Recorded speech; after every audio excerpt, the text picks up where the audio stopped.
2020 sure was a fun political year, wasn't it? Well, if you're up for the challenge of taking on the political field in 2022, then you can get a head start on all your opponents by going to GoDaddy.com and securing a .vote web address with your first and last name. Get started today before any of your competitors do.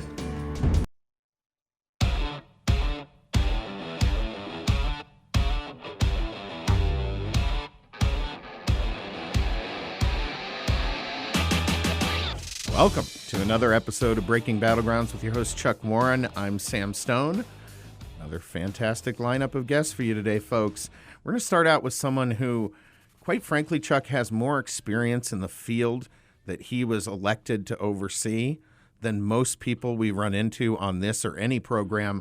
Welcome to Breaking Battlegrounds, Marlo Oaks, Utah State Treasurer. He has spent 17 years overseeing multi-billion-dollar portfolios, first at Farmers Insurance Group and then at Intermountain Healthcare, and oversaw the Treasury function at Intermountain.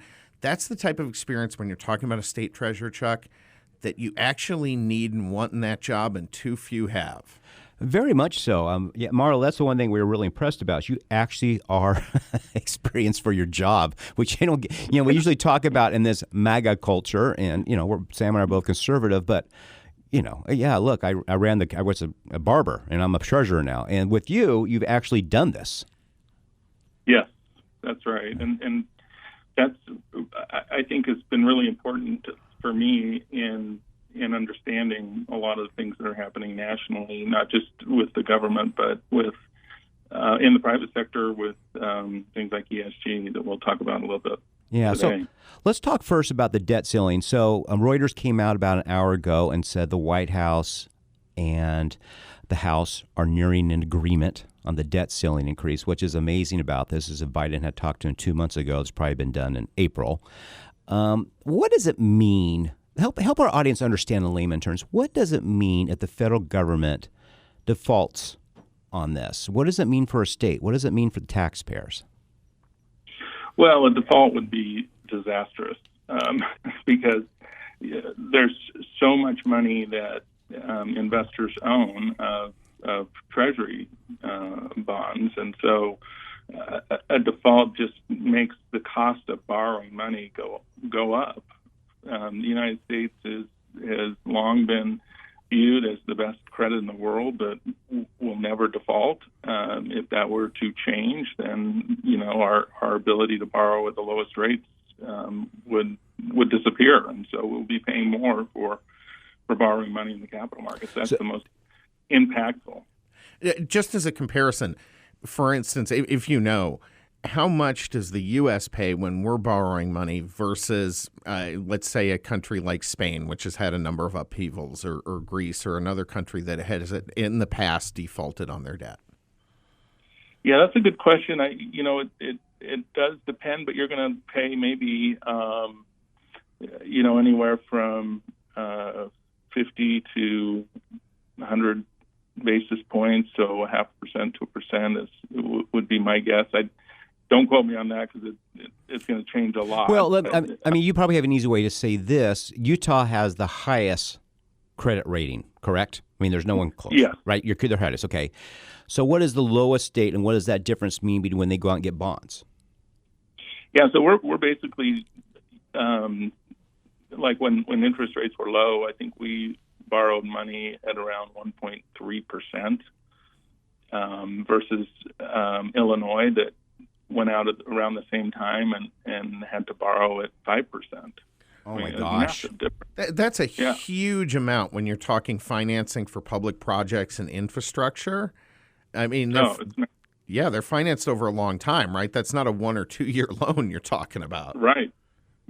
And so that ends up being millions of dollars to the taxpayers end up being saddled with. Yeah, I saw an interesting statistic yesterday. I was reading that the United States spends more on interest payments now than it does on programs for kids, which is just incredible. So that's the point. It's like, so let's talk about ESGs. ESGs is short for environmental, social, and governance investing. Explain to our audience. Everybody hears this ugly word ESG, but what is an ESG? And why should people be alarmed about this trend? Fund, ESG fund, and why should people be alarmed by this? Yeah, so ESG stands for environmental social governance. It looks like an investment strategy, but it's really not. It's a way to push politics through the capital markets. The problem with this is that you take issues that most Americans disagree on, particularly in the social realm, and you then push it through business, and it's divisive because you're essentially pushing politics onto business. So,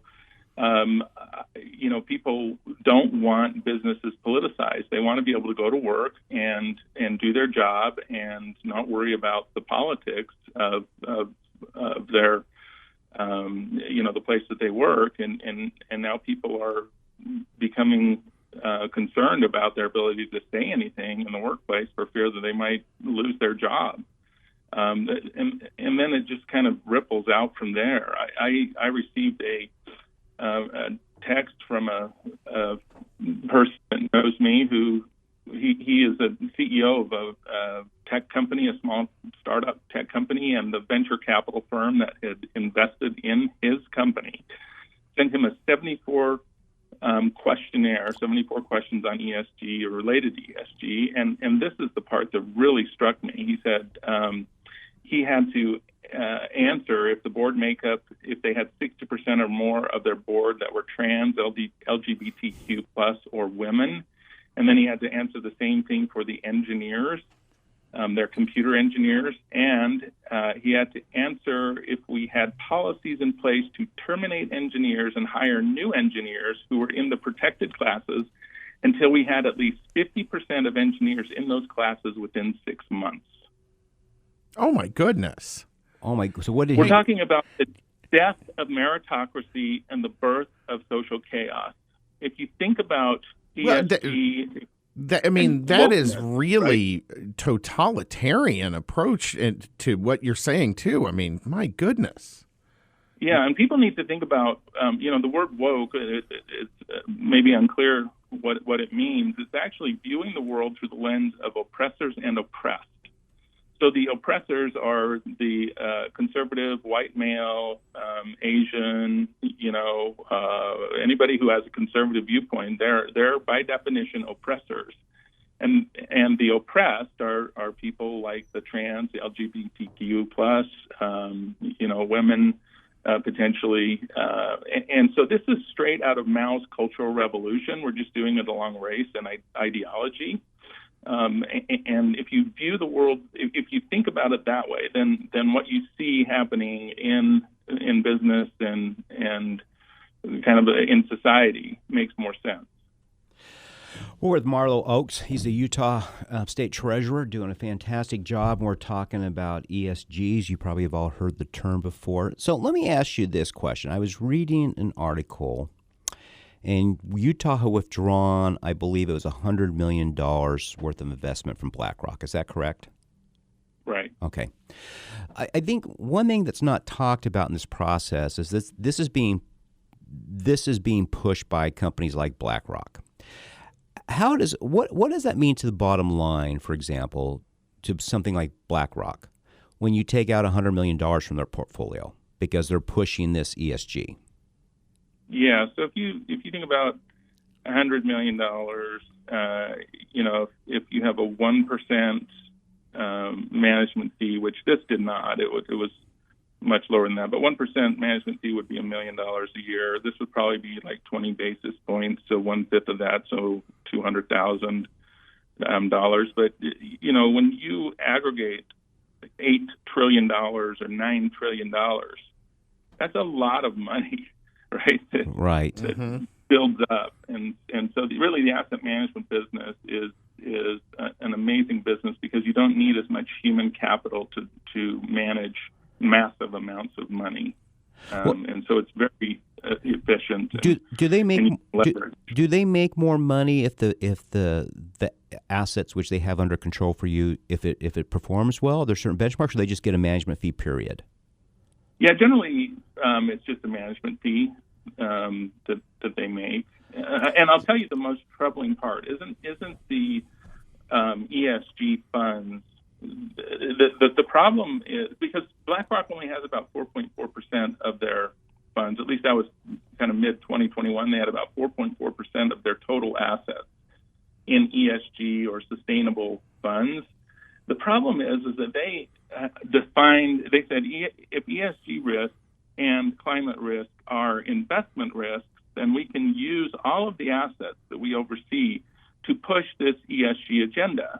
And so it's people don't even realize that if they have any money with BlackRock, it is being used to push ESG issues through business. And so that's the biggest problem. A lot of pensioners, people that have money with a pension plan, they don't have the ability to move their money. They don't even have a say in this. And so that's why I wrote an op-ed piece with the Treasurer of Oklahoma about the fiduciary standard in this country, that people don't even realize that their money is being weaponized against them in ways that they don't even have a say in.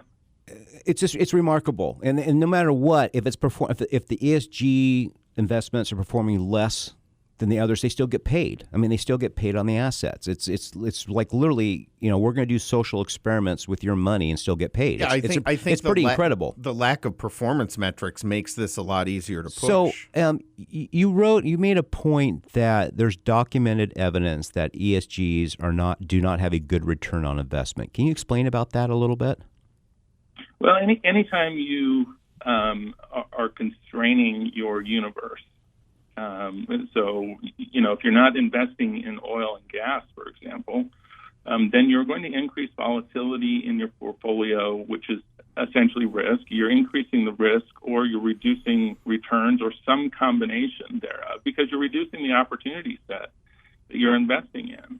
So investors in New York have now sued the New York City retirement systems. I think there's 3 different plans that are being sued now for not investing in oil and gas, because that's impacting the performance of the pension plan. So, it's pretty simple calculus. Well, and I saw that lawsuit, and I was actually wondering, Chuck, if given that.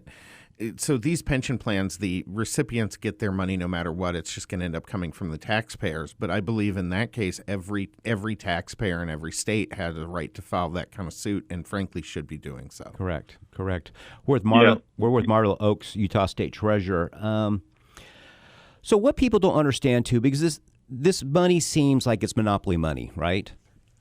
We're going to come back the next segment and talk about this. We're having a break here. This is Chuck Warren and Sam Stone on Breaking Battlegrounds with Marlo Oaks. He's a Utah State Treasurer. We're talking about ESGs today.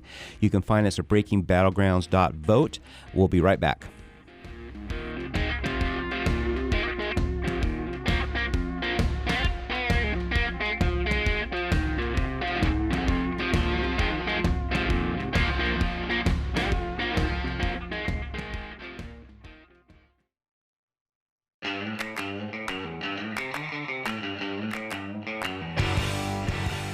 Welcome back to Breaking Battlegrounds. We are on right now with Marlo Oaks, Utah State Treasurer. But folks, we're talking money, so let's talk about a way for you to earn a fantastic return on your money. I'm talking about Invest Y Refi. That's invest, the letter Y, then refy.com. Go to their website right now. Check it out. You can earn up to a 10.25% fixed rate of return. It's an unbelievable opportunity. And one of the great things I love about Y Refi is this is the most basic form of capitalism there is, folks. These are people helping people and making money along the way doing it. You really need to check them out. Go to investyrefy.com or give them a call at 888-YREFI-24 and tell them Chuck and Sam sent you. Treasurer Oaks, let's talk about the ESG ranking system. Can you explain that to our audience, what the ESG ranking system is? You mentioned also in an opinion piece that some of the Russian-controlled energy producers had higher ESG ratings than folks like Chevron and Exxon. Really, the most striking example of why this is completely political is in April or May of last year when Tesla was thrown out of the S&P 500 ESG index. And by mobile, and right? I mean, come on. So clearly, this is highly political. Basically, what you're doing with these scores, these scoring companies like MSCI, which provides indexes, S&P, which also provides indexes. They'll score companies, and they'll score them based on ESG, factors. The question you have to ask yourself is who's determining what the factors are and what's the correct answer to the factors. And there's no kind of common metrics, but that's important because these are subjective criteria that they're talking about. These are things that any one of us may have a different view on, but that's how markets operate. Well, in Treasurer Oaks, I mean, one of the things, I can see how you could form metrics around the environmental side of this if you're talking about carbon, Are they decreasing it from 5 years ago? Yeah, or exactly, something? that kind of thing. But the S&G, the social and governance side of it, there is no way to create a decent metric around that doesn't end up harming people. I mean, because the major use of this is essentially to say, hey, if your company has a massive expansion of DEI programs, that they follow all the diversity, equity, and inclusion leadership, what that tells them, that they'll move up this ranking. But those programs are basically saying hire a bunch of people who do not contribute anything at all to the bottom line of your company. So they're actively harming the profitability of every company that adopts this. That's right. And the example that I gave, that text message that I read to you, about the engineers is a perfect example. And most people in the United States, at least the country, is basically split down the center or split down the middle on issues that are social in nature. And so we are actively, by doing this, we are dividing our country even further. It's a very divisive ideology that's being pushed. And again, most people don't want that. And when they recognize that this is a political agenda, then they need to stand up and say, stop doing this. Stop doing it with my money. Stop doing it in the marketplace by, companies saying, look at how virtuous we are by doing X, Y, and Z. No, we need to make our voices heard in the marketplace, even businesses around you that may not be publicly traded. Let them know that you don't want them politicizing their business, or if they're not, let them know that you appreciate them staying apolitical. We talk a lot on the show about budget questions. I mean, Sam and I are both concerned about the financial health of our country. And this debt ceiling debate, we've had many Congress people on discuss it as well. And so one thing we've learned is people just don't understand the money factor. People in this country don't understand, for example, Social Security. Now, you have managed, the Farmers Insurance Group, Los Angeles. You have managed Intermountain Healthcare, so billions of dollars. You're managing the state of Utah's now.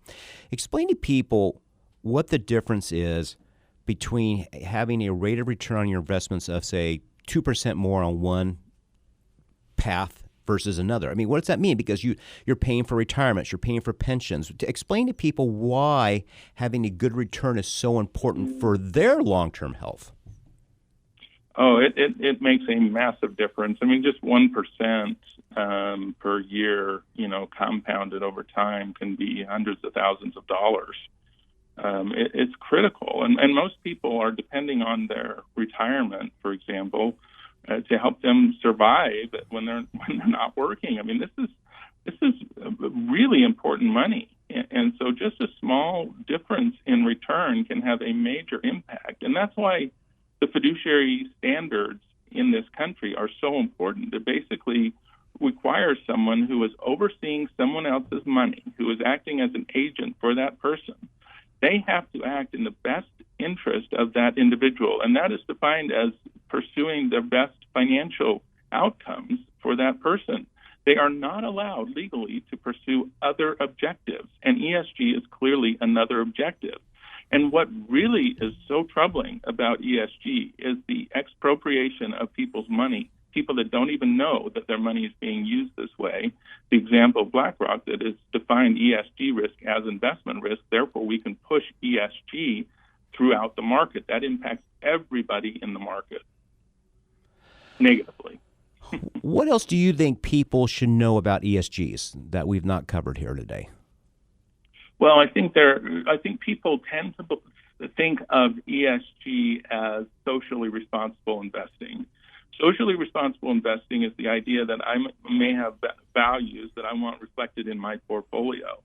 And so I will avoid certain companies or industries, and it's a personal choice that I am making.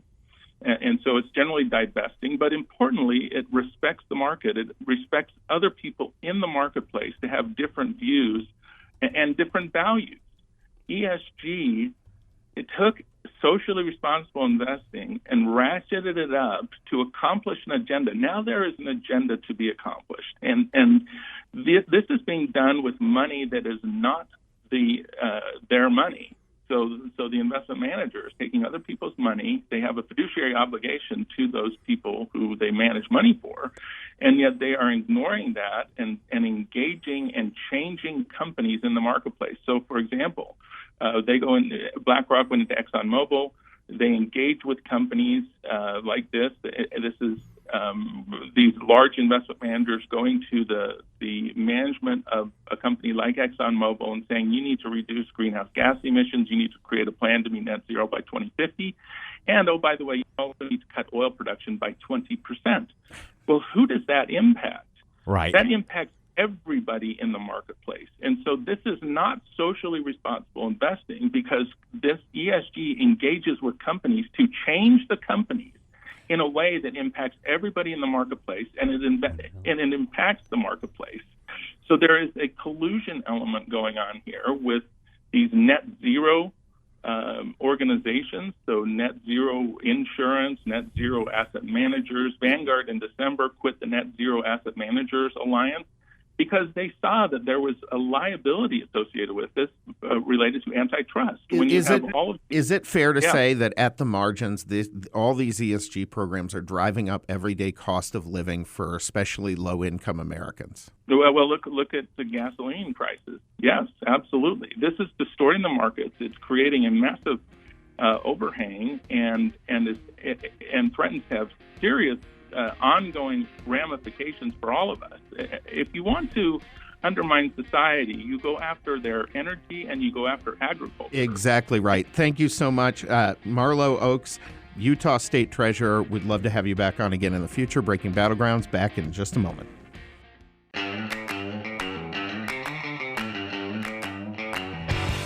Welcome back to Breaking Battlegrounds with your host, Chuck Warren, and I'm Sam Stone. Up next with us, Mark DeLuzio. But, Chuck, while we were on the break, you brought up some amazing statistics related to that last conversation. Right. As you remember, folks, we just had on with us Marlo Oaks. He's the treasurer for the state of Utah, one of these people who's in public office who's actually qualified to be in the position he's in.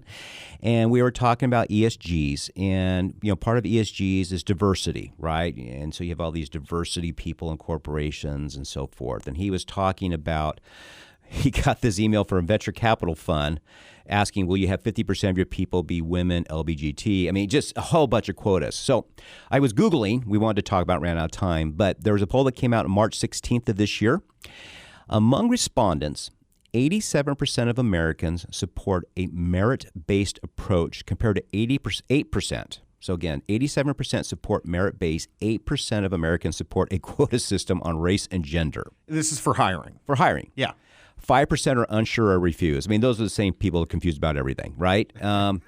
When you get down, breaking it down by partisanship, 93% of Republicans support merit-based approach to hiring. 90% of independents support merit-based hiring. This is the number that stood out to me. 86% of Democrats support merit-only hiring approach, not quotas. But if you listen to Joe Biden, if you listen to these investment firms pushing, these issues. If you listen to Marlo Oaks, who we just had on this program, talking about a venture capital firm demanding that a startup fire its existing engineers and hire 60% women, GLBTQIAP++. The alphabet soup. Yeah. Yeah. And so just folks, Americans aren't even there. And so, Mark, you worked in the corporate world forever. How would you feel if you're coaching or advising someone and they're trying to get new venture capital and the venture fund comes in and says, yeah, to do this, you got to have a plan to fire half your people so they meet the quotas of women, LGBT+, et cetera? I'd probably tell them to go screw themselves, excuse my language. But that's not one of the 7 dirty words. We're good. No, yeah. I love George. God rest George Carlin. I love him. Actually, I've seen. So this is having a reverse effect on what they're trying to do, because what happens is and I've seen this actually in real life, when a woman or a person of color or whatever gets promoted, the first thing people think is they got promoted because of their race, they got promoted because of their gender, they got promoted because of their sexual, orientation. And it's an unbelievable disgrace as to, and it's actually opposite, it's having the opposite effect of what it's trying to accomplish. Right. Which by the way, is pretty much any liberal policy that's out there has that opposite effect. And liberals aren't stupid people. So you got to walk away from this, Chuck, and say to yourself, it's got to be intentional. They've got to know they're doing 100%. Okay. So, and I've seen this happen time and time again. Clarence Thomas, for example, said, well, he only got into law school because of affirmative action. Well, affirmative action happened the year after he got into law school. Okay, so that's a bunch of bull. And Clarence Thomas is I actually didn't know that. Anyway, that's fantastic, Mark. He's off the charts brilliant anyway, but he even got tagged with that. He's only there because he's black, and that's why he got that. Come on, give me a break. It's really doing a damage to women, to minorities, and whoever other group you want to try to promote. It's actually having the opposite effect. Marlo, we have 2 minutes, and we want to come back and talk about the real reason we brought you on today. But what is your sense about the debt ceiling debate? Supposedly an hour ago, Reuters announced that the White House and Congress are coming close to having a deal. What as you've been watching it, and a man who's worked in the corporate world, what has been your view on the situation? I am disgusted with the Republicans, all but four. Andy Big's been one of them. I'm happy that Andy stuck by his guns. And had I been in Congress, I would not have voted for the debt ceiling. Every time, Chuck, this comes up, there's always a reason why this time it's okay. And I'm sorry, you can't say I'm responsibly increasing the debt ceiling. That's like me telling you I'm going to responsibly drive 100 miles an hour on the highway. Okay, it doesn't work, and this madness has got to stop. And the only way to get us back on track economically is cut the hell out of spending. And most of our spending is unconstitutional. Yeah. I'm sorry. I'd say 60-70% of our spending is unconstitutional. And we continue to do exactly what other nations have done in the past that met their demise, including Japan's still suffering from World War II in their economy. And you look at Europe, look at Greece, you look at the Roman Empire, okay? Anyway, long story short, we are continuing to double down, and we're going into financial ruin.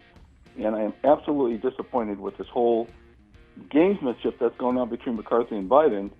And in the meantime, he may win politically, but we're going to take our country down. Now we're going to head to a break real quick, but when we come back, we're going to have more with Mark DeLuzio. We want to talk about why we really had him on the air today, to talk a little bit about Memorial Day. Folks, Breaking Battlegrounds, back in just a moment.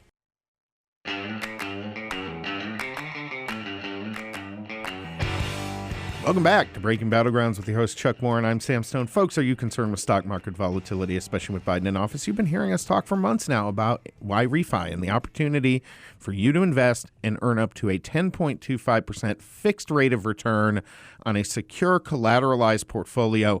And when you're doing that, part of this is you're actually helping people get out of debt, because why refi refinances distressed student loans. They help get people's credit back on track. They help them get their lives back on track, help a lot of their parents and grandparents who co-sign get their credit back on track. And you make a ton of money in return for investing and helping them do this. This is the absolute definition of capitalism. I highly encourage you to go to investwhyrefi.com. That's invest, the letter Y, then refy.com, or give them a call at 888-YREFI24 and tell them Chuck and Sam sent you. So we're with Mark DeLuzio, and it's Memorial Day weekend. I think it's a holiday that people view more as a kickoff to summer and pick up some picnics and barbecues, and not the real reason for it. Mark is a Gold Star father. He has his sons, Scott and Stephen, both served in Afghanistan. Stephen also served in Iraq. And his son, Stephen, was killed in action in Afghanistan and was awarded the Bronze Star and Purple Heart. Mark, tell us about the experience how you found out how this has changed the meaning to Memorial Day, and I'm sure you've got to know other parents who have experienced this tragedy. Yeah, we met a lot of Gold Star, families. It's a club that none of us a circle of honor no one wants to be in. Right, and we can't get out of the club either. Right. And but I guess I always thought Memorial. Look, there was a time in my life where it was all about, hey, it's 3-day weekend, we're going golfing, we're gonna have a barbecue. I was that guy. Okay. Sure. And I don't criticize people for thinking that way when they say Happy Memorial Day. I'm not one of those, oh, well, you can't say that because it's they fight. And matter of fact, my son Steven told me, obviously before he died, but he told me, Dad, we want them to have fun on Memorial Day. That's why we fight. That's why we fight, right? Mm-hmm. Yeah. Have your hot dogs and hamburgers. Go to the beach. Have fun, right? This is why we fight. Yeah, their sacrifice has allowed all of the rest of us that enjoyment in our lives and with our families. And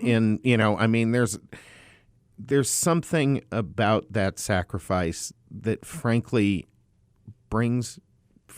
has brought peace to many, many people around the globe. And for a father like you, I can't ever imagine the loss. But for everyone else out there, what your son and all the other service members who have given their lives have done is to make a life that we can enjoy, that everyone else here can feel safe and secure and blessed to spend with their family, right? I mean, that's what it's about. That's exactly right. That's exactly right. And they had this calling, and and by the way, I put police and fire and others in that category as well. They protect us, and they put their life on the line to protect us. And when you look at Memorial Day, it was a lot of confusion about it's not Veterans Day, it's not I don't get hung up on all that stuff because people are busy, they live their lives. People do recognize this day for the most part, even if it's ever so brief. And I really would like America to just enjoy themselves this weekend and not be so sorrowful and all that. I mean, honor the fallen. That's what this is all about. But have that beer, have that hot dog, go to the beach, whatever, and honor the fallen, celebrate the living. Yeah. Now, so and I'm sorry. Go ahead, Chuck. Oh no, I was just going to say, out of this tragedy, though, you and your wife have really done a lot to help veterans coming back to this country to move their lives forward, right? Part of this is you founded an organization called Brave, Business Reviews and Advisors to Veteran Entrepreneurs. Tell us what you're doing with that. Well, what we do there is, by the way, it's not a 501. I take no money for it. I want no money for it. People have offered money for this, but it's time. I got a team of some people that help me, but mostly it's me helping veterans either start businesses or help them with their careers. I've done resume writing over at Luke Air Force Base. I've did seminars over there, just helping veterans, because what I found is we as a country do a great job helping our military put on the uniform. We do a lousy job helping them take it off. And these guys, a lot of these guys come back into corporate America, for example, and all they see is a sea of gray. It's not well run, and most companies are not well run, quite frankly, despite what the CEO might say. And they see a sea of gray. They don't see that clear line of delineation and responsibility and accountability that they saw in the military. So they can't function in a lot of respects in corporate life. So then what do they say? Oh, well, geez, I want to start a business. Well, the first thing I try to do is talk them out of it, because going into business is not for everybody. No. Well, I've got a very tough interview I do with them to make sure they have the DNA to be an entrepreneur, because it's not for everybody. Just like I can't hit a 95-mile-an-hour baseball, so I can't play Major League Baseball. Okay, so right. I was good enough defensively, but not offensively. And so, that's what I try to do. I don't want them to get into something where they end up failing. in that regard if they don't, because I know enough about it so that I've been an entrepreneur and I've made most of the mistakes they could probably make as an entrepreneur. And I just want to make sure that they have the DNA to be able to do this. But I helped them. I had helped a lot of veterans start businesses very successfully. Some have come back and said, if it wasn't for you, I'd be on the streets. But it was my way to give back. I didn't serve. I missed Vietnam by about a year, and I didn't serve. And my father did. My father was at the Battle of Iwo Jima. Of course, my two boys served. I've had uncles serving and other family members. But for me, I said to myself, well, look, God gave me a lot of gifts. And how can I use those gifts to help somebody else that helped us, right? And the best way to do that is help our military, our veterans who, and I always spell veterans with a capital V. And I also do the same for, military, for police, for fire. Anybody who, to me, puts their life on the line to save or help others, to me, is my definition of a hero. Does the U.S. government have any programs, let's say therapy, it's an easy way to frame something here, for families who have lost children in military conflicts? Is there any support system the military has for parents and siblings?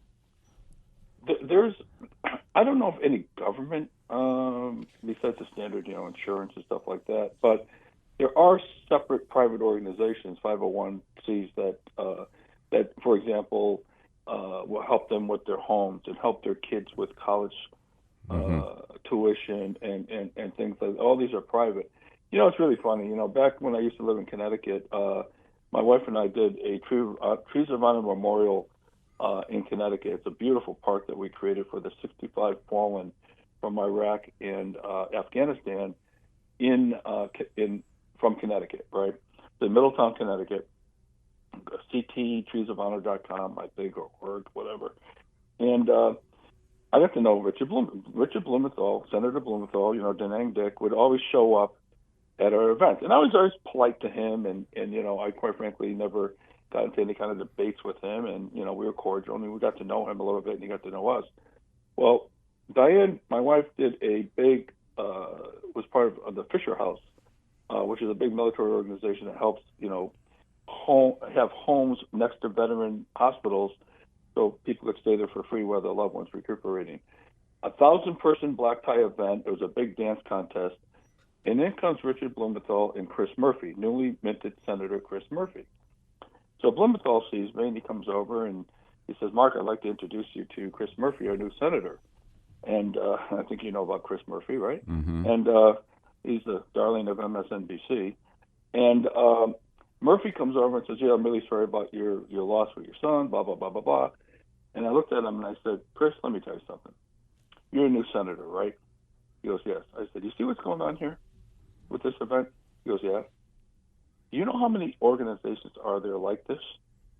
I said, if you guys were doing your job in Washington, there'd be no need for a military charity, okay? I said, do me a favor. When you're new, go to Washington and do your job. That's exactly what I said to him. Now, Blumenthal was like, his mouth was open, right? and Murphy folded his arms, and he said, well, it's nice meeting you, and he walked away. What should they be doing in D.C.? First of all, I don't think, as you probably remember from my platform running for Congress, I did not believe any veteran who fought in combat should ever have to pay income taxes again in his life. I don't care how much money they make, okay? Mm-hmm.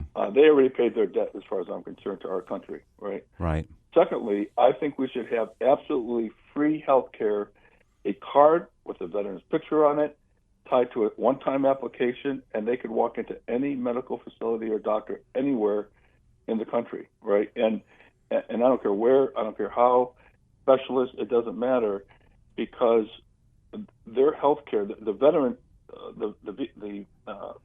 veterans hospitals are an absolute mess. My son, for example, right now is going through unbelievable red tape, even though Trump did help the situation somewhat, just to get his back looked out. He has severe lifelong back injuries from jumping out of Blackhawks when he was over there in Afghanistan. and he's ruined for life. I mean, that pain is going to be with him forever. And there's not much they can do, they said, surgically. But the red tape that these guys go through, and absolutely, when I met veterans up in Prescott, I met some Marines up there, and they told me horror stories about one guy with chest pains waiting 6 hours in the VA waiting room. Then they said, well, we can't help you here. You got to go to the hospital. They sent him to the hospital, and the guy died on the way of a heart attack. So it's just stuff like that. You hear horror stories over and over again, and we're just not taking care of these veterans. I'm sorry, and so those are two things that they could do. There's plenty of other things they could do too for their families, especially the fallen with little children and things like that. But there's a whole host of things. And let me tell you something. People say, well, Mark, where are you going to get the money to do that? Give me 5 minutes and I'll find the damn money. Well, yeah, the money's there. In the scope of what we spend, what this federal government spends, that's... Mark, we have what we piss away. Exactly. Yeah. Mark, we have about 2 minutes left with you today. The question I want to ask is, why did your sons want to serve? And through this whole experience, what does it mean to you to be an American? Well, both of them were they almost left college because of 9/11. They were so impacted by 9/11, and we brought them up to be very patriotic. We took them to Westover Air Force Base, dressed them up in little uniforms to see the troops coming back in the first Gulf War.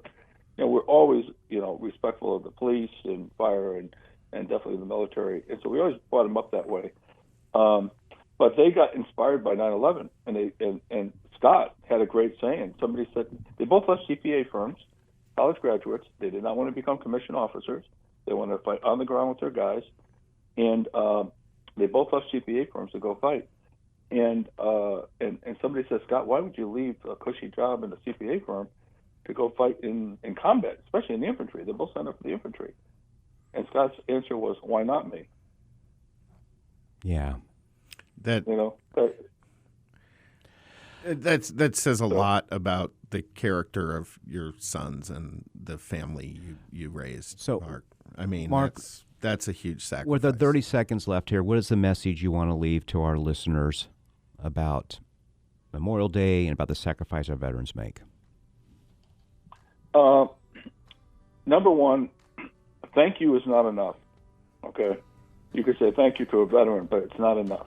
You got to do more for them, and there's different ways that we can all do more for our veterans. And the other thing I say is just enjoy yourself, because this is the greatest country, albeit imperfect, the greatest country in the world, and there's absolutely no other place that you could have been born that would have been better than this. That's it right there, folks. Breaking Battlegrounds will be back on the air next week. Enjoy the Memorial Day weekend with your friends and family. We'll be back on the podcast.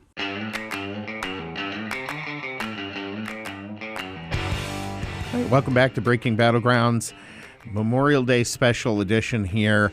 Up next with us, Sergeant First Class Shane Vincent joined the Army in 2008. His first assignment was with the 3rd Infantry Regiment, most commonly known as the Old Guard, from 2009 to 2012.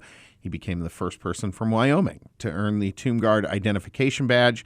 He also became the first Tomb Guard in history to guard the unknowns for 24 hours straight without relief during Hurricane Sandy. And he then went on to serve with the 4th Infantry Division out of Fort Carson, Colorado, and returned in 2016 for a second tour at the tomb and conducted a second 24-hour shift during the blizzard of 2017. He has not had good luck with the weather in Washington. No, he has not. And currently, he is in the last year of a recruiting posting in Casper, Wyoming. Shane, welcome to Breaking Battlegrounds. Thank you so much for taking the time to join us. Thank you for having me, guys. So, Shane, I think a lot of people simply do not understand what is exactly the Tomb of the Unknown Soldier, and what does it mean to be standing there for 24 hours and guarding it? So I'll try and summarize. The Tomb of the Unknown Soldier is a shrine, kind of a place where anyone that's ever lost somebody that never came home. So back Let me start over. So in World War I, we had thousands of unknown soldiers because of the devastation that the weaponry was leaving and the lack of technology to be able to identify remains. There were thousands of unknown soldiers, and which meant there were thousands of families that never had the closure to be able to know what happened to their loved one when they went off to World War I. So they didn't know if they died in combat. They didn't know if they were a prisoner of war. I mean, there was just so much that they had no idea, even after the war. And worse off than that, they didn't have a place where they could go and mourn for their loved one like we do now. You know, you can go, you know that your loved one is buried somewhere and you're able to go and see them. So really we always say the ultimate sacrifice is dying for your country or dying in service to your country. Really, these guys made the ultimate sacrifice because not only did they lose their lives, but they lost their identity as well. Because there were thousands of them, they decided in 1921, they basically created one place with one set of remains of unknown soldiers that represented all of the rest of them. That way, people could come to this singular place in Arlington National Cemetery, the largest veteran cemetery in the country, and they can pay their respects. Now, you have, is it 24, 25-hour shifts or 26-hour shifts? Is that correct? Per relief, yes. So it's basically a relief is like your squad, anywhere between as low as 4 people and anywhere upwards of 9 people on one relief.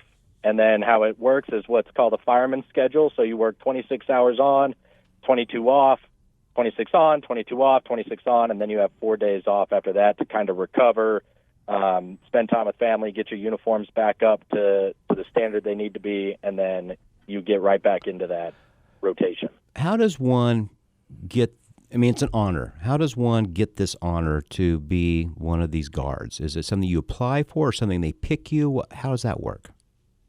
It could be a little bit of both. For the majority of it, we look for volunteers. So I was actually recruited from the old guard right out of basic training. They had really good recruiters. I like to think I'm a good recruiter, but these guys are great. They basically, they were talking about being able to possibly be a tomb guard and that it's the least awarded badge in the military and all of these great things that the old guard does. And so that piqued my interest. I wanted to be the best of the best. And so I volunteered for the old guard with the whole plan as to go and be a tomb guard. And the standards for that are incredibly high, right? They are, yes. It's easier when you're first coming into the Army because one of the stipulations you have to be able, you have to have no UCMJ action. So basically, you can't have gotten into any big trouble with the military coming in. Really, other than that, the standards are pretty basic. You have to be somewhat tall. 5'10" is like, it used to be the minimum, but I've worked with guards shorter than that. They have to be at least I think the shortest guard I worked with was 5'5". You have to meet the height and weight requirements of the Army, and you have to be able to pass a PT test.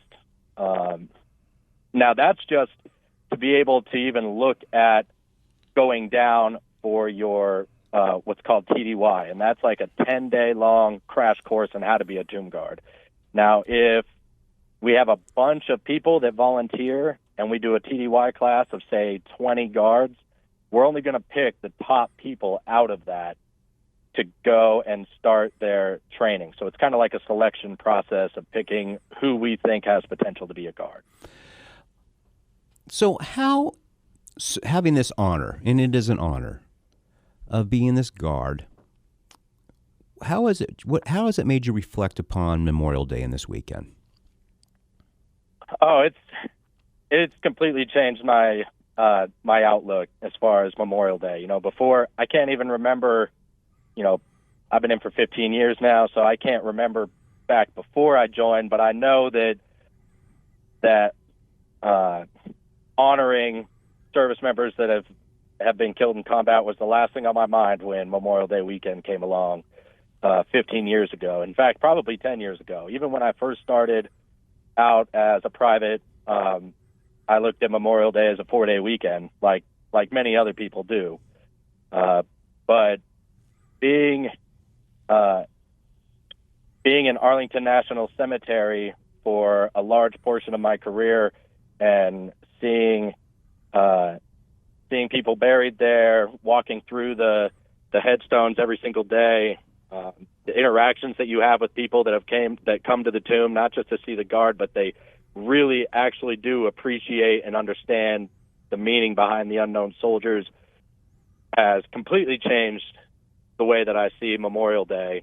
And so now, I don't focus on the 4-day weekend and the barbecuing and the enjoying it. I try and educate the public on what it actually means. And I try and honor those that have came before me to the best of my ability. This is sacred ground, isn't it, in Arlington Cemetery? It really is. It's a very powerful place, probably the most emotional place I've ever visited. As our time closes here, you're recruiting now in Wyoming, correct? I am, yes. Is it as hard to recruit people for the Army as we're reading about from Congress and in the newspapers? I'm not really sure. Wyoming is full of patriots.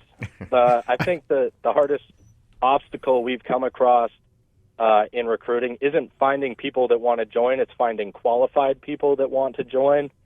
I talk to people every day. The hardest thing that I can do is tell somebody that they'll never be able to join the military because of law violations that they made 10 years ago or a medical disqualifier. That's probably one of the toughest parts about recruiting. Well, Shane, we thank you for your service. We appreciate you coming on today. I think this is very beneficial for our listeners. They just don't know what it is, and we hope you have a great Memorial Weekend, and thank you for your service to our country. Thank you. I hope you do too. Take care. Well, Sam? It was really good stuff. It is great really stuff. Good stuff. I don't know if you've ever seen the videos of what they do there or anything. Oh, it's Folks, incredible. Go look that up if you haven't. I mean, these he really, I thought, undersold the standard that those tomb guards are held to. You want to talk about people who have to have everything in order. Well, we'll do put it right. Yeah, we'll put this on his website. It was Googled some articles on him actually, and it's a 9-month training program to get this responsibility. And he said everything on the uniform is measured to 1/64th of an inch. That is how much attention they pay to detail. It's amazing. That's amazing. That seems like there's a good group if I'm a corporation I want to hire. Well, I mean, talk about Mark here. I mean, when you're paying 1/64th of an inch detail to your uniform, it's probably a person you can give some responsibilities to. When you're that squared away, I'm going to trust you with a lot else. Yeah. Sam, who do we have for our next guest? Well, speaking of getting life squared away, our next guest is Jeff Taylor. He was a stock options trader on Wall Street. Years later, drugs ended up kind of running his life. He ended up living under a bush here in Phoenix. Oh, my gosh.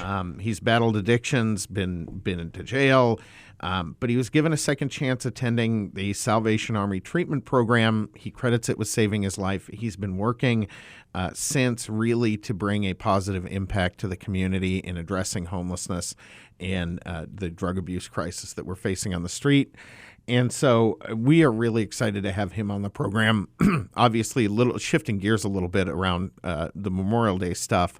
But as you're out there on Memorial Day, there's a lot of folks that are going to be panhandling out there, and we'll touch on that too, and the things you can do to actually help people. Folks, take a look around. So let's make Jeremy, do we have Jeff on the line? Jeff, are you there? Hello, Sam. How are you doing, my friend? Good. How are you?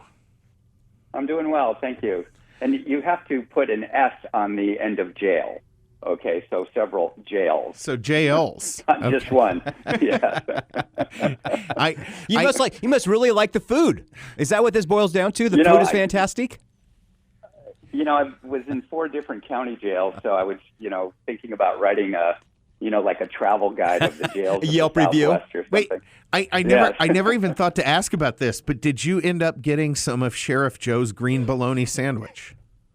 Absolutely, and You I did? actually had a conversation. Yeah, I had a conversation with Sheriff Arpaio when I had gone through a court-ordered treatment program, the Salvation Army 6-month residential program, and I approached him, and I'm wearing a suit, and I'm looking professional, and we were talking about getting women who have a history of addiction that are pregnant out of the tents. They were in the tents, and I don't know if you all know about how the tents operated, but basically you were just fenced in, and quite frankly, drugs just flew over the fence wall every night.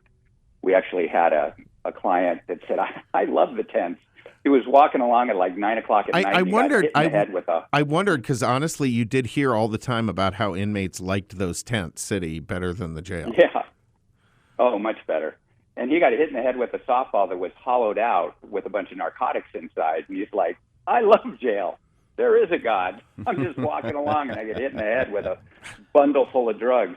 But anyway, back to my meeting with Sheriff Arpaio is that I was talking about releasing women into this marvelous program that the Salvation Army ran for pregnant mothers to keep families intact and treat the drug problem with mom. And why this was so important is Arizona had become the #1 child removal state in the nation. And that is just kind of kicking the can. We built a child removal system, really, because you strip the mom of her child, she's going to run to the drug house. She's going to continue her high-risk behaviors, likely have more children that we can take away. And we had removed so many children, we ran out of foster parents, and now we put them in group homes. And those children had grown up, in the next 5 or 6 years, enough like mom and dad to have children that we can take away. So this was an option that I presented to the sheriff. And at the end of our meeting, and he had no idea that I'd been in his jail. And at the end of the meeting, I said, I've been in your jail, Sheriff. And he looked at me and got all excited. And he was like, see, my Get Tough programs work. Look at you. You're a success today.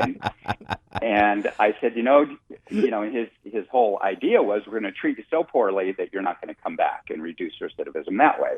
So I told the sheriff, I said, Sheriff, your jail was so tough, I only went back 4 times.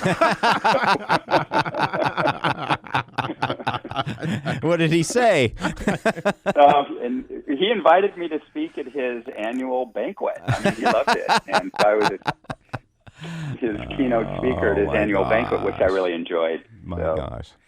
He's an interesting cat in person. I got to give him that. Oh, he was wonderful. He released 28 women from Maricopa County Jail into the program, and of the 28, most of these women were homeless, prior to their incarceration, or what we call couch hoppers.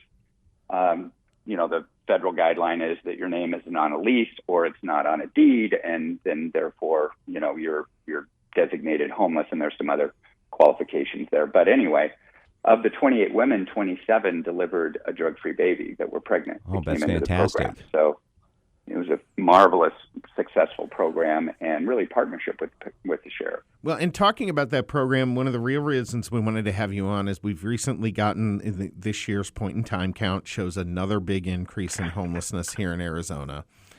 And one of the things that has frustrated me with this is the way we do not make enough use of programs like the Salvation Army, right? So you work with them a lot. If someone is homeless in Phoenix today, right now, can they get a bed at the Salvation Army? Yes, they can. We have an intake process. The problem is that most drug treatment facilities that offer housing or a residential facility, they are not, now some are, but most are not medical facilities. So what we're dealing with is likely a fentanyl addict, and that requires medical detox. So we have to get most of these, well, it's not most, it's about 30 to maybe 40% of people that are homeless that come to our door that have to have medical detox. So we then have to arrange the medical detox, which usually takes 3 to 5 days, and then they can come back into our facility. Because, withdrawal from massive amounts of fentanyl is very dangerous. And it is a medical fentanyl has issue that needs to be treated changed that treatment paradigm, right? I mean, I was reading something where a social worker in San Francisco was saying, well, I can't put them on the bus home because they'll be having a reaction before they even get out of California. They'll be going into withdrawal. Seizures, things of this nature. Oh, within hours. It's Within incredible. hours. And, the point in time, we all know that it's accurate in that it shows growth, but it is completely undercounted. Yeah. So whatever our point in time is, there's probably double or even triple the amount of people that are actually living on the streets. Do you feel the drug crisis in our country now is worse than it was when you first went through your first addiction and recovery? Oh, absolutely. Absolutely. And back in when I was basically sentenced to the Salvation Army by Arizona Supreme Court, it was a strong recommendation by the court, by the way. It was strongly recommended. But it did divert me from a prison term, which was great, because what I would find out is whenever I was incarcerated, I was released with the same drug problem that I was arrested with. So, and back to your question, Sam, is that the fentanyl crisis, well, both of your questions, the fentanyl crisis has completely changed the game. So up until, fentanyl in the last 3 or 4 years, it was $200, $300, $400 a day to be, a cocaine, methamphetamine, or opiate addict. That was, it all kind of really got off the rails with OxyContin, which is pill form heroin, basically. And that was a very expensive pill. That pill, depending on its potency, was $40, $50, or $60 on the streets. That equivalent pill right now on the streets of Phoenix is $1, and that's the game changer. So when people came into treatment, they were just sick and tired of, trying to raise $200, $300, $400 a day. They were broke. That's a lot of retail theft. That property crime in not only our state, I would say 90% of our property crime or organized retail theft is due to what we call drug-motivated crime. And that's what we're seeing in San Francisco, all up and down the coast, Seattle, some of the staple, Nordstrom's just shut down in 2 stores. I think there are remaining 2 stores in San Francisco because of the high degree of theft there.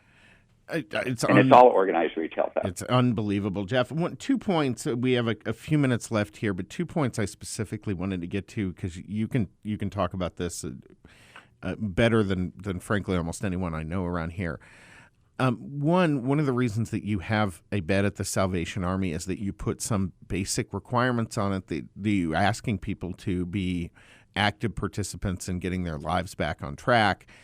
And that essentially then means the government doesn't count you when they're looking at the total number of shelter beds available. They say, hey, all our shelter beds are full. It really just means all the shelter beds that people can go to without any conditions at all are full, right? Correct. And that has a purpose because it's a huge leap. So let's talk about the zone for a moment, Sam, which you and I have had many conversations about. So you have somebody who's living in an encampment, okay? We need to not call that unsheltered people. What we need to call that is untreated drug addiction, untreated mental illness, or some combination of both. And that is 98% of your population living not only in the zone, but in homeless encampments all throughout the valley. The people that folks would actually think of as homeless, because I always say to people there's a huge homeless population that we don't think of and don't see because they don't look and act like that. They are the couch surfers or I'm living in the back of my car in the parking lot at the gym or whatever. Exactly. And so when we quantify, or we really have to define homelessness, so we can't throw it all into one bucket.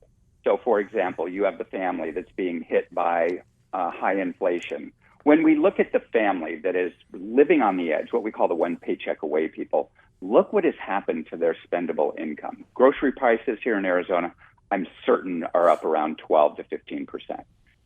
Energy prices have almost doubled in the last 4 years. That's gas in your car. And then look at what rent prices have done. Oh, my gosh. So that has hit the family huge. You look at food, you look at gas, and you look at rent, okay? And those have all hit these families extremely hard, okay? So that's a different population. That's a big problem too. Then you have the elderly, same thing. They're on a fixed income. Maybe they work their entire lives. They're getting $1,800 in Social Security. Rents have almost doubled. Same thing, gas. Everything has hit them very hard too. So we have the elderly that's a big problem now. But I think for our conversation today, Sam, we're talking about the visible homeless on the streets of Phoenix. And that population has a huge, and I really want to get this across, is that these are not people that got priced out of an apartment, okay? These are like people living in the zone. They didn't get priced out of an apartment. They'll tell you that, when the media goes down and interviews them. They're really good at giving the city workers and the social workers and the media the story that they all want to tell to the public, right? Oh, and I was the best at it. I mean, I would make them feel sorry for me, all this hardship, that I'm experiencing living in a bush. And, but you know what? It was a pretty cool bush, I got to tell you. It's like any real estate that I was living in. It's location, location, location. I've lived in an apartment once that I probably would have traded for a good bush. But the key is that people that graduate from drug treatment programs that are highly monitored, that you're verifying sobriety, that are typically long-term, 30 days is not going to work. The old 30-day or 28-day program is not going to work for this population. They need longer-term care. But when they are graduating, they are stable. We have taught them at the Salvation Army a work ethic. We really call it work therapy. They get up and they work in our warehouse, in our thrift store network, which funds their treatment. So they're earning that treatment bed, which gives them a great self-esteem boost. If this is just a government bed that's gifted to you, you don't feel a good sense of self-worth about that. So you are treated in the afternoons and in the evenings with your behavioral health problem, which is drug addiction, but you get up every day and you go to work. In the end, we don't have problems getting people housed. If they're super low income, then we do what is called roommate matching.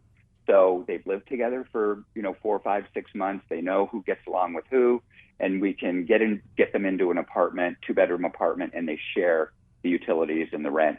And it's not a big problem. It's a bigger strain because rents are higher, but it's just not a problem.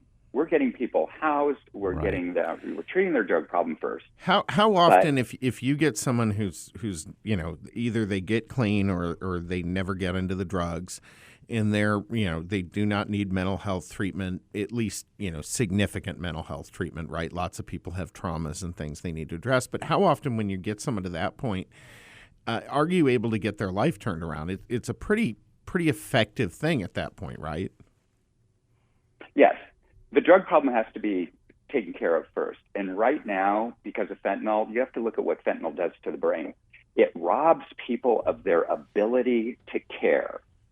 That's when you see someone who doesn't shower or uses, the world as their bathroom.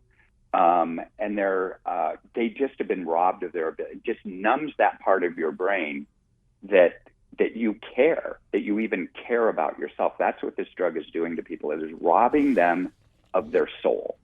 And so we have a saying, at the Salvation Army, and it was given to me when I first walked in, is that we are going to love you until you learn to love yourself. Now, you have to abide by all these rules, which are, you can lose control of this population very quickly. For instance, if one person goes out on a pass or goes out to a 12-step meeting, comes back, we have a suspicion that they, are under the influence, and that person is drug tested and breathalyzed. And if that person comes up, positive on either one, we drug test the whole, population in the house. It is a safe environment. Wow. Because there isn't any safe environment. Drugs are everywhere. You can buy 100 pills for $100. That's just scary. That's insanity. Yeah, it really is. I mean, how dangerous. And that used to be 2 pills. When it was OxyContin. Or, it would be $200, for, a day of heroin. And now you can get 100 very powerful fentanyl pills for $100, a fraction of the cost. Incredible. So that's why it is such a danger. And this is going to get worse before it gets better. Yeah. So to your point, I don't see it getting better. And to my point is that in San Francisco, we have encampments. They get attracted by, the Salvation Army Shield. So we have encampments 3-4 deep surrounding our drug treatment building. Not only in San Francisco, Oakland is actually worse. And they would rather live in squalor than walk in the door and have a free residential drug treatment bed, what we call, again, work therapy, right inside the doors. Well, and we have empty beds. There's a reason they call it addictions.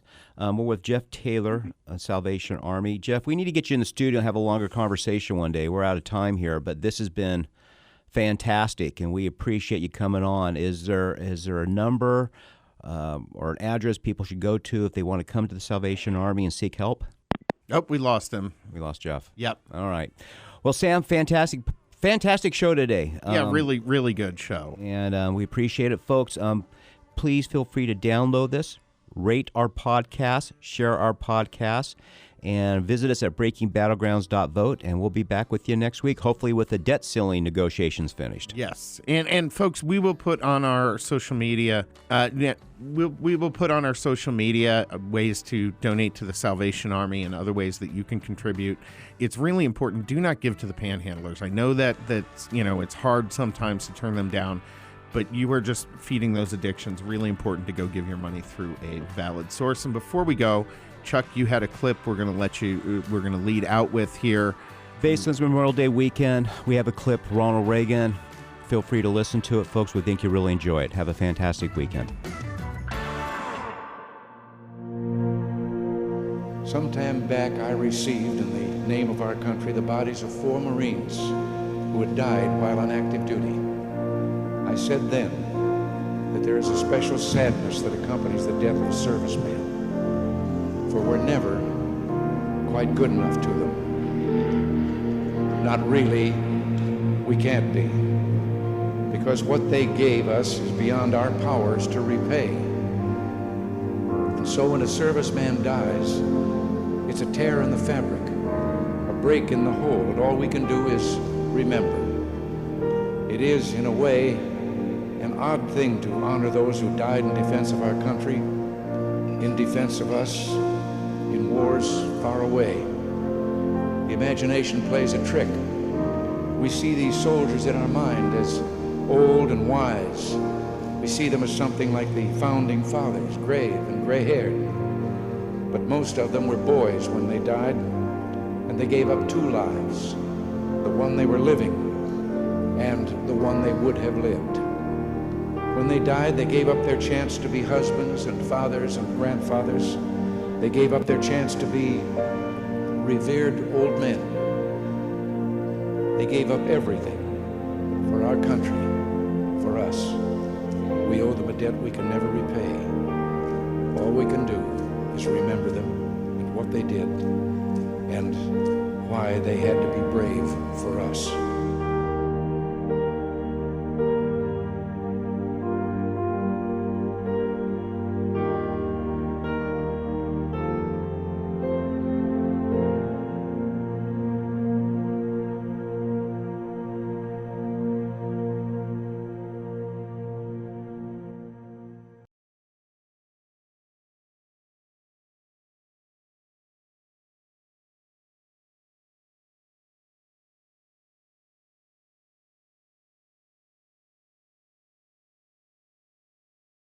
Running for office? You need a campaign website. Introducing the web address of the democratic process, .vote. So how do you purchase your .vote website? Visit www.yourname.vote. Type your website name, example www.johnsmith.vote. It's available. Add your web address to your cart and check out. Once checked out and have received confirmation, you may begin to create and utilize your website to connect and engage voters. To learn more, visit get.vote. Happy campaigning!